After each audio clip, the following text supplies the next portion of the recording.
What direction do you think the country needs to be moving in? You mentioned John McCain, of course, neoconservative, never met a war he didn't want to send your kids to go die in, loved big government. What would a new party or a new political movement advocate for that's significantly different from the existing parties? Well, obviously, we have to cut spending, Hmm. but we also, while we cut spending, we're going to have to deal with restructuring the debt.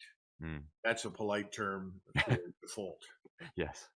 We've gone beyond the limits of reason with regard to this $37 trillion national sovereign debt. We've made no effort with any of our creditors overseas, and not much effort here at home to demonstrate that we are willingness to shed unneeded commitments. First of all, you've got to take that defense budget and cut it by 50%. You do that from the outside in. You pull the forces out of all these places all over the world. We've got over 800 bases. You don't need to empty all of them, but almost all, because quite frankly, the age that built those bases is gone.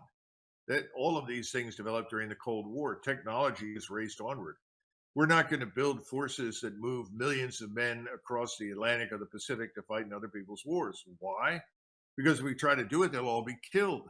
Hmm. You're dealing with a very different warfare environment because of new technology. Hmm. And we've got to focus here at home. I mean, we have enormous problems here. If we don't get people under control, in other words, we've got to enforce our own laws. We don't do a very good job of that. If we don't do that, we're not going to have a country much longer. And from where you sit, if you look at places in California, Los Angeles, San Francisco, or go further north up to Portland, Oregon, there's an unwillingness to enforce the law. You can't hold a country together very long if you don't enforce its laws. You don't have a country without real borders. And you've got to stop all of this immigration right now, not just illegal immigration. We've got to take a pause on immigration in general. We don't even know who's in the country. Hmm. How many times does Tulsi Gabbard have to stand up there and tell us that?